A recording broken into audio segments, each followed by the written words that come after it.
We're joined by now Stacy McAlister. Hi, Stacy. How are you doing today? I'm doing good. And yourself? We're doing great. We're doing great. We, as promised, this is about basketball and autism. Yes. And Stacy, first, let's talk a little bit about your background in basketball. Okay. Well, I played collegially at Claflin University in South Carolina. After graduating, I had the opportunity to play in England.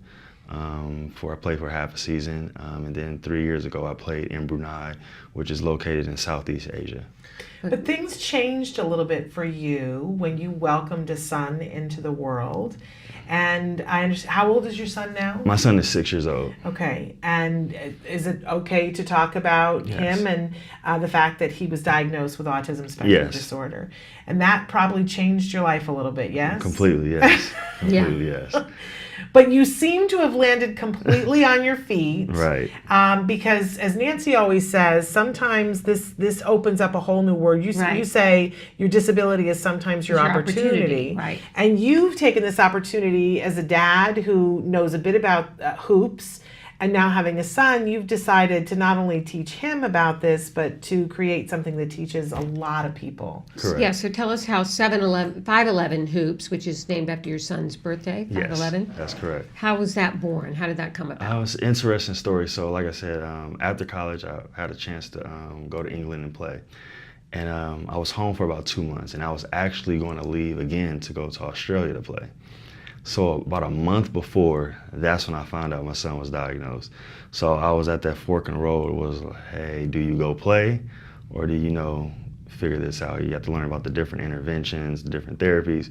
So like, I think I made the best decision. Stayed home, did all the therapy, learned. I didn't even know really too much about autism, so just getting information about autism and learning all about the different therapies. 3 years later, the coach that was actually going to sign me to play, he had opportunity. He knew my situation, and he said, "I have opportunity for you to play in Asia." And I'm just like, you know what? I'll go. He said, "You leave in 2 weeks." Ooh. I said, "Okay, that's fine." He said, "You'll be there for about a month and a half." So went there and played. The coaches and a lot of people in Brunei knew my situation with my son. So they linked me with a guy named Ken Han with an organization called Shooting Stars of Brunei. And they're just an organization that does basketball training for children. And he said, "Would you like to do a basketball clinic?" I'm just like, "Sure." So he says, "It's going to be for the Special Olympics." Okay. Now keep in mind, I never did basketball training, I never coached, but I played basketball my whole life. So I did an hour clinic with the Special Olympics there, and I just threw out drills that your typical basketball player would do. I mean, speed ladder, hurdles, ball handling, shooting, passing. And the feedback that I got from the parents there was, they were amazed. They were like, "This is amazing." The kids loved it. They were wondering if I was staying in Brunei. I was like, "No, I'm going home in a couple of weeks." So in between games, I just started thinking about things, and I'm like, hey, it'd be cool if I brought that back home. Jotted down some ideas and came up with 511 Hoops, which is actually my son's birthday, May 11, 2011. Came home, made some flyers, handed them out at my son's speech and occupational therapy center, created a social media page, and recorded video of some of the kids that were working out. And where are you based? I'm based in 2 areas. So I'm based out of Compton. That's one location, one of the main locations that we do training out of, as well as Santa Monica and Culver City during the week, sparingly. And are these ongoing classes, or are they? Yes. They are. Yeah, so the classes in Santa Monica are on Sundays at Crossroads High School. The one in Compton is at Wilson Park. And during the week, I have individual clients that I work with one-on-one. We do one-on-one lessons, and that's more so in the Culver City area.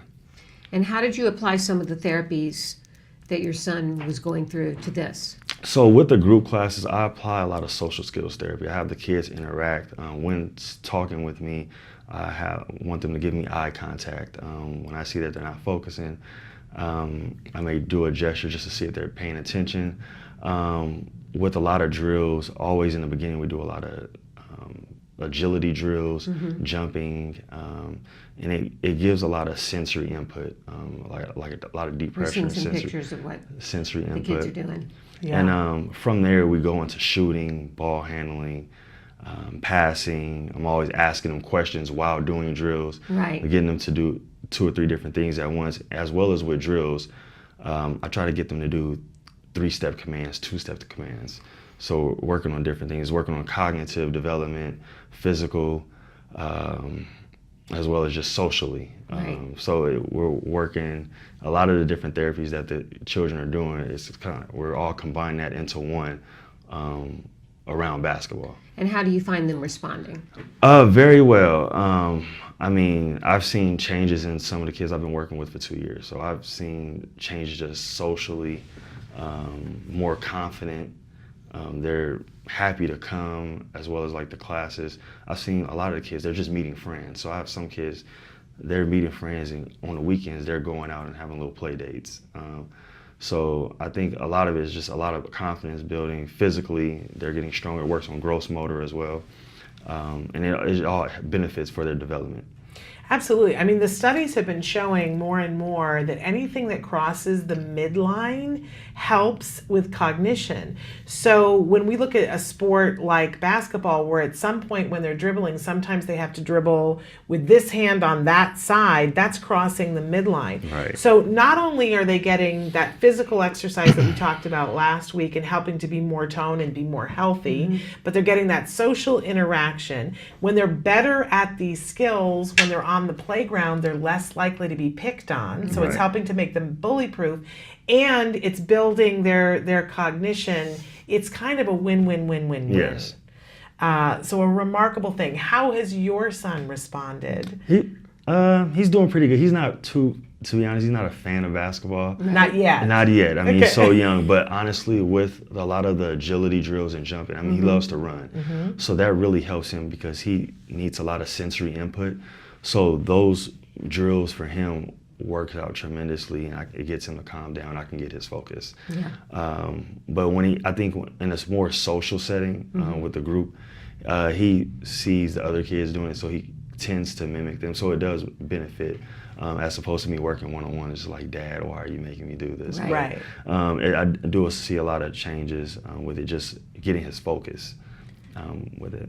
I also want to say, too, one of the things CARD has discovered over the years, because they're taking data to phenotype autism, because we all know that there's different types Correct. of autism. There's one particular type of autism that I'm keyed into because it's the type of autism that my son has, that some of you may be able to relate to, that our kids don't make particularly good eye contact. They're bad for a while. They're bad with handwriting skills. They're not good with catching a ball. And then later on, they're not teaching them to ride a bike and tie their shoes is difficult. And that CARD has discovered that all of that goes back to the catching a ball skill. And if you go back and perfect the catching a ball skill, and it could rest be a will big follow. ball, the rest gets easier. Right. And because there's a hand-eye coordination thing that is involved in all of those things that is fixed by catching a ball. And it doesn't have to be a baseball, which is harder to catch. Right. Catching a basketball, which is a little bit nubby and it's bigger, it's easier visually to track, can do the same thing. Right, that's- So really helpful These for skills lots help of to different build ways. on other skills. Absolutely. So tell us Absolutely. how people can get in touch with you if they're interested in working with you. Yes, there are multiple. Well, you could email me at 511hoops@gmail.com. You can reach out on the website as well. It's 511hoops.com. Okay. Facebook, 511hoops. Twitter, 511hoops, Okay. as well as Instagram. But your hashtag is Dribble, Dribble for autism. for So autism if you with look the at number 4. correct, if you type that in anywhere, probably just on Google, that'll come up. Okay. So you could get in contact with me from there. Wonderful. Okay, and we hope to see more programs like this across the country. Definitely, Are you that's- talking about maybe expanding these groups? That's the plan. We'd like to expand more out throughout Los Angeles, as well as San Fernando Valley, Orange County, the Inland Empire. Hopefully grow from there. Okay. We'd And like maybe to franchise around the country, Yeah. definitely. around the world. There's a lot of need. Well, since we've got you, I just want to take one more minute because it's so infrequent that we have an autism dad, and our dads need to hear from dads in the worst way, because I think we can all admit that it affects moms and dads in different pockets and areas. Yes. And I think it's harder in a lot of ways for the dads. Yeah. And there are many dads who don't know what to do and find themselves themselves going and putting their time and energy into work. What do you want to say to dads so that they can be, what's helped you to get back involved in your son?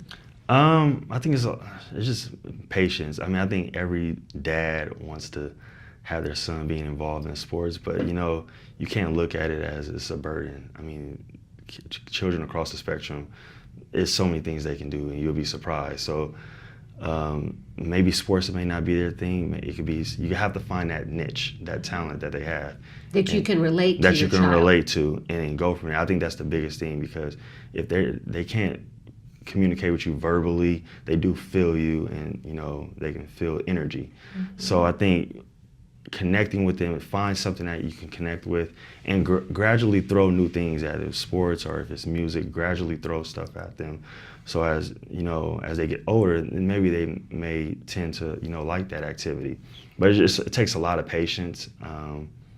And I think enjoy it, embrace it. It's a beautiful journy. You're clearly a very proud dad. Oh, yes, and that's definitely. a wonderful thing. Is he your only, or do you I have more a son kids? and I have a daughter. So I have my son's 6 and my daughter's 3. Oh, so okay. she helps out a lot. She's the little sergeant in command. Okay. And that's the best Yeah. therapist Oh, for yes. for a little boy, to have a bossy girl. Yes. Oh yes. You're lucky. She's just like, me and his mom, we have commands, and she follows suit and makes sure he's in line with it. And she's only 3, so. So she knows. She's her Oh, own she's little a personal taskmaster. Oh therapist. yes. Oh, I yes. love that. What Well, a wonderful keep up the thing. good work. This is a great program, and we commend you for taking it on. Thank you. So dads, listen to these words about getting involved in the things that you love, that maybe you can then transfer to things your child can Absolutely. get into as well. And 511 hoops.